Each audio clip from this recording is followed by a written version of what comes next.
2024 সালের অগাস্টে আরজিকর মেডিকেলে ঘটেছিল ধর্ষণ খুনের সেই ভয়াবহ ঘটনা। 2 বছর পর ক্যালেন্ডারের পাতায় আর এক অগাস্ট। বুধবার ফের আরজিকরে গেল সিবিআই এর টিম। হাসপাতালের ভেতরে যান 3 জন সদস্যের প্রতিনিধি দল। প্রথমে আরজিকর মেডিকেলের অধ্যক্ষের ঘরে যান তারা। জিজ্ঞাসাবাদ করেন মোট 8 জনকে, যার মধ্যে ছিলেন একাধিক নার্স ও অ্যাটেন্ডেন্ট। আরজিকর হাসপাতালে তদন্তে ইতিমধ্যে সিবিআই এর এসআইটির টিম, আমরা দেখতে পাচ্ছি যে যারা এসআইটির সদস্যরা রয়েছেন তারা ইতিমধ্যে এসে পৌঁছেছেন আরজিকরে। এখানে আমরা জানি যে পুলিশের তরফ থেকে যে তদন্ত করা হয়েছে, পরবর্তীকালে সিবিআই তদন্তভার হাতে নেয় এবং এই ধর্ষণ খুনের ঘটনায় তদন্ত করতে এর আগেও এসআইটির টিম তারা এসে পৌঁছেছিলেন এবং এখনও দেখা যাচ্ছে এমএসবিপির যে অফিস, সেই অফিসে এসে পৌঁছলেন। সিবিআই এর পূর্বাঞ্চলীয় যুগ্ম অধিকর্তার নেতৃত্বে আরজিকর কাণ্ডে তৈরি হয়েছে স্পেশাল ইনভেস্টিগেশন টিম। চলতি মাসে হাইকোর্টে তদন্তের অগ্রগতি সংক্রান্ত রিপোর্ট পেশ করেছেন তারা। এরপরই সিবিআই এর তদন্ত নিয়ে অসন্তোষ প্রকাশ করে কলকাতা হাইকোর্টের বিচারপতি প্রশ্ন তোলেন, মানুষ বিচারের জন্য আর কতদিন অপেক্ষা করবে? আপনাদের রিপোর্টে দেখা যাচ্ছে যে তদন্তে একাধিক খামতি ও অসঙ্গতি ছিল। এই আবহে বুধবার আরজিকর মেডিকেলে গেলেন সিবিআই এর এসআইটির সদস্যরা। প্রায় 4 ঘন্টা পর আরজিকর মেডিকেল থেকে বেরিয়ে যান তারা। আবির দত্ত, এবিপি আনন্দ। পূর্বতন সরকার কি করেছে, পূর্বতন মন্ত্রী যিনি আমার জায়গায় ছিলেন তিনি কি করেছেন? তিনি তো মেয়রও ছিলেন। এটা হচ্ছে পলিটিক্স, আমরা কারোর উপর দায় ফায় চাপাইনি। পাসিং দ্য বাক ঠিক নয়।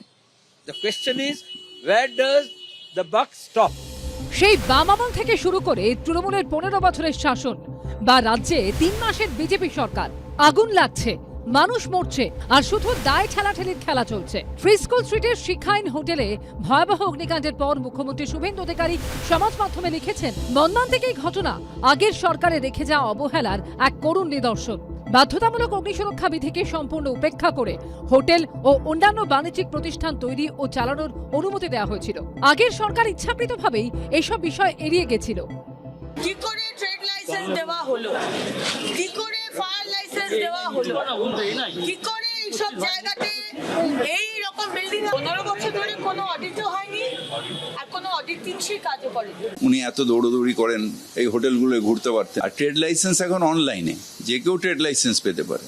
ট্রেড লাইসেন্স পাওয়া মানেই যে তার ইলিগাল করার অধিকার এসে গেল তা নয়। কিন্তু ফিরহাদ হাকিমের যে সিনসিয়ারলি কলকাতা পৌরসভার টাইম দেওয়া উচিত ছিল এবং কলকাতা পৌরসভা পরিচালনার জন্য যে গুরুত্ব দেওয়া উচিত ছিল, যে যে জায়গায় ফাঁক ছিল পরিকল্পনায় সেই ফাঁকগুলোকে ভরাট করবার কথা ছিল, সেই ব্যর্থতার দায়টা আমি এই অনলাইন করেছি, আমি ওইখানে এই সিস্টেম করেছি, এইসব নিয়ে মানুষ কিন্তু যুক্তি বোঝে না। বর্তমান শাসকের সঙ্গে আগের শাসকের কয়েকটা দিন লড়াই চলবে, তারপর সব বন্ধ। যে কে সেই, আদৌ কি অবস্থা বদলাবে? এখন রাজনৈতিক দায় ঠেলাঠেলি হবে। নতুন সরকার বলবে পুরাতন সরকারের দোষ, পুরাতন সরকারের দায় এড়িয়ে যাবে। কিন্তু কথা হচ্ছে সরকার পরিবর্তন হয়, জনপতি পরিবর্তন হয়, আমলা তো আর অ্যাডমিনিস্ট্রেশন তো পরিবর্তন হয় না। ফ্রিস্কুল স্ট্রিটের অগ্নিকাণ্ডের ঘটনায় 5 সদস্যের বিশেষ তদন্তকারী দল গঠন করা হয়েছে।